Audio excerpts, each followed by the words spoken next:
Bonjour à toutes et à tous, on va continuer notre formation sur la maintenance industrielle et aujourd'hui on va s'intéresser à un outil très important qui va m'aider à la décision et m'orienter vers soit une politique de maintenance corrective, soit une politique de maintenance préventive. Donc cet outil il est très important. Je ne cache pas que dans certains cas ou dans plusieurs cas, il est trivial de s'orienter vers une maintenance préventive ou corrective. Par exemple, si je prends une lampe, à votre avis, est-ce qu'on va s'orienter vers le correctif ou le préventif? C'est bien, on va s'orienter vers le correctif. Pourquoi? Parce qu'une lampe, quand elle crame, elle ne pose pas un problème de sécurité, elle ne pose pas un problème de production, elle ne pose pas un problème de coût, le temps de réparation il est très faible et la disponibilité des lampes il est énorme. Donc j'ai pas besoin de faire du préventif. Par contre, si j'ai une turbine ou une chaudière, si elle tombe en panne, elle peut faire une explosion, elle peut tuer des gens. Donc il y a un problème de sécurité, il y a un problème de production, le temps de réparation est grand. Donc ça va de soi pour une chaudière ou une turbine que la politique de maintenance sera une politique préventive. Dans d'autres cas, on peut hésiter. Si je prends une petite pompe, donc certains ils vont dire oh, la pompe elle n'est pas, le prix n'est pas énorme, etc. Il vaut mieux s'orienter vers une maintenance corrective. D'autres ils vont dire tiens mais elle peut arrêter la production, causer des dégâts, etc. Il faut s'orienter vers le préventif. Et là dans ces cas un peu critiques, il faut un outil d'aide à la décision. Et aujourd'hui on va s'intéresser à l'outil Noiret, la BAC de Noiret. Ne quittez pas la vidéo, on va commencer tout de suite. Donc, la BAC de Noiret, c'est un outil de calcul scientifique qui permet d'orienter vers le choix de la politique de la maintenance, bien entendu corrective, préventive, en fonction de critères. Le premier critère, c'est l'âge. Critère numéro 2, c'est l'interdépendance. Critère numéro 3, c'est le coût. Critère numéro 4, c'est la complexité et l'accessibilité. Critère numéro 5, c'est la robustesse et la précision. Ensuite, l'origine, locale ou étranger. Ensuite, conséquences de ces défaillances sur les produits. Et finalement, les délais de production. Ne vous inquiétez pas, on va les prendre un par un et les expliquer. En fait, la méthode de Noiret, elle consiste à faire quoi? Pour chacun de ces critères, je vais donner une note. Ensuite, on va faire la somme de tous ces notes. Et en fonction de cette somme, je vais m'orienter soit vers une politique préventive, soit vers une politique corrective. En sommant la note de tous les critères, si on obtient une note entre 0 et 360, c'est-à-dire une note assez faible, donc on va s'orienter vers une maintenance corrective et même c'est obligatoire d'avoir le correctif. Si la note elle est entre 361 et 510, la maintenance corrective elle est souhaitable. Par contre, si on a une note très forte, entre 721 et 910, la maintenance préventive elle est obligatoire. Donc plus la note est grande, plus on va vers le préventif. Si la note elle est entre 560 et 720, la maintenance préventive ici elle est souhaitable. Et il y a une petite zone d'incertitude entre 511 et 559. Là, Noiret nous dit cherche une autre méthode. Maintenant, prenons les critères un par un et essayons de voir comment on va attribuer les notes. On va commencer par le critère de l'âge. Donc si la machine elle a plus que 20 ans, elle va avoir 10 points. Si c'est 19 ans, 14 points. Et ainsi de suite. Si la machine elle a 0 ans, ça veut dire quoi 0? C'est-à-dire moins d'un an. On va attribuer 90 points. Une année et une journée, 86 points, etc. Vous avez compris la philosophie. Donc ici, j'attire votre attention. Si la machine elle est encore jeune, on va donner un score assez important, c'est-à-dire on va s'orienter vers le préventif. On veut la préserver le maximum. Par contre, si on est dans un état de vieillesse, donc la note elle devient faible, c'est-à-dire vaut mieux s'orienter vers le correctif. Pourquoi? Parce que tellement il y en a de l'usure, tellement il y en a de la corrosion, c'est que le préventif ne marche plus. Je ne peux plus prévoir les problèmes.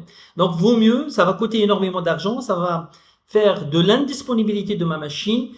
Donc, quand la machine elle est vieille, vaut mieux opter vers le correctif avec des scores assez faibles. On va voir l'interdépendance. Le premier critère, c'est matériel essentiel et marche continue. C'est-à-dire que l'équipement, il est indispensable au fonctionnement global.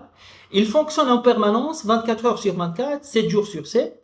Et une panne va entraîner l'arrêt immédiat de toute la production. Donc, j'ai pas besoin que ça tombe en panne. Il faut s'orienter vers le prévent. Maintenant, si le matériel est essentiel et marche semi-discontinue. La marche semi-discontinue, c'est-à-dire le fonctionnement, on va dire, va être périodique, pas en continu. c'est-à-dire 12 heures de fonctionnement, 2 heures de repos par exemple. La panne ici, elle reste critique car elle va impacter la production avec une tolérance un peu moins que tout à l'heure. Donc c'est pour ça qu'on a 60 points. Si on passe au troisième critère qui est matériel essentiel et marche discontinue. Le matériel, il est essentiel, c'est-à-dire sans lui, il n'y a pas de production, il est essentiel, mais utilisé de façon assez ponctuelle sur certaines phases de la journée. Donc une panne arrête la production uniquement quand l'équipement il est sollicité. C'est pour ça, ici, le score tombe un peu à 50. Matériel sans tampon amont ou aval. Ça veut dire quoi sans tampon amont ou aval? C'est-à-dire quand on parle de tampon, on parle un petit peu de stock, en avant ou après. C'est-à-dire, si on a la machine 1 et la machine 2, la machine 1 et la machine 2, ils sont pas en flux étendu, on appelle ça. C'est-à-dire, c'est pas le output de 1 passe directement à 2.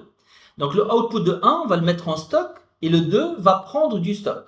Donc ici, dans ce cas, on a ce qu'on appelle un tampon en amont de cette machine et en aval de cette machine-là. D'accord? Par exemple, si une pompe, elle va tirer de l'eau à partir d'un réservoir. On appelle ça un réservoir tampon. Et sur le réservoir, on le remplit de temps en temps. Donc, la pompe, elle va pas prendre des équipements précédents, elle va tirer l'eau du réservoir. Il y aura arrêt de la production uniquement si le réservoir va se vider après 2, 3, 4, 5 heures.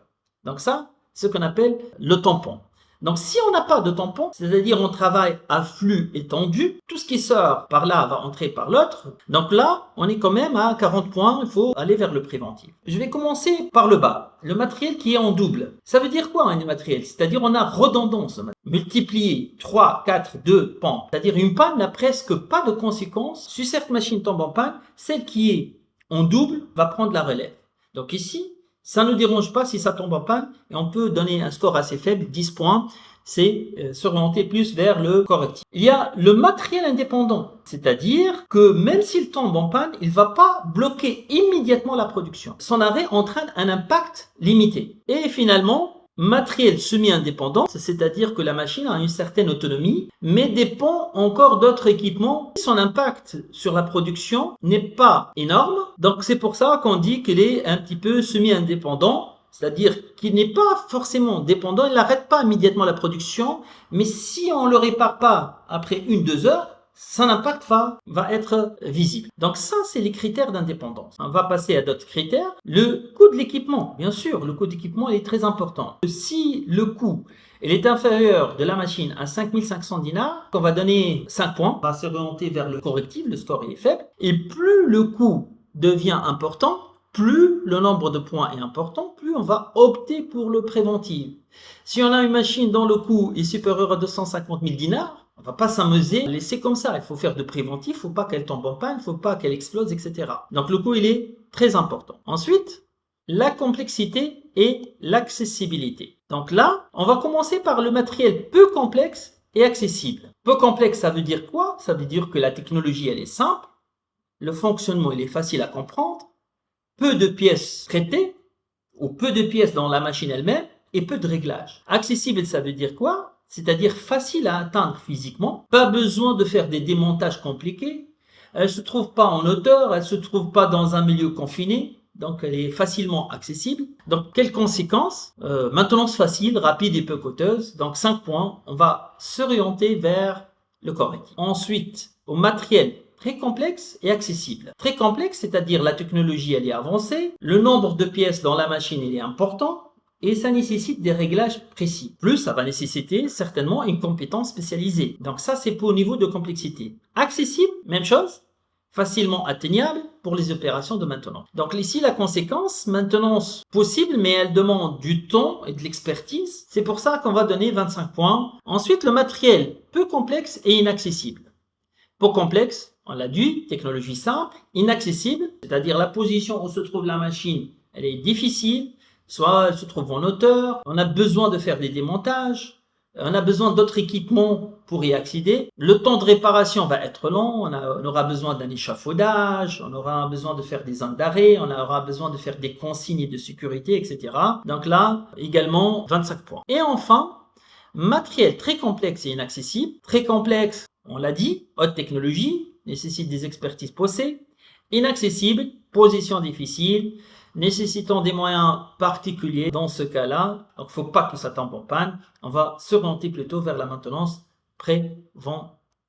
Ensuite, la robustesse et la précision. Donc là, si la machine elle est robuste, c'est un équipement solide, c'est un équipement fiable, c'est un équipement peu sensible aux conditions de fonctionnement. Donc là, la maintenance elle est simple. Donc on va donner un score assez faible, 5 points, c'est-à-dire s'orienter vers le correct. Si le matériel il est courant, c'est-à-dire un équipement répandu, standardisé, facile à remplacer et à réparer. Sa disponibilité aussi elle est élevée, ça ne nécessite pas des compétences particulières. On est vers une criticité assez faible ou moyenne, 10 points. Si on continue, robuste et de précision, donc un équipement robuste, c'est-à-dire qu'il est solide, mais assure une fonction qui nécessite une grande précision. La robustesse, elle va limiter les risques de panne, mais la précision impose un entretien rigoureux, des réglages, des calibrages, etc. C'est pour ça que la note, elle monte un peu à 15 points. Peu robuste ou délicat, donc c'est un équipement fragile, sensible aux contraintes, des vibrations, de poussière, d'humidité.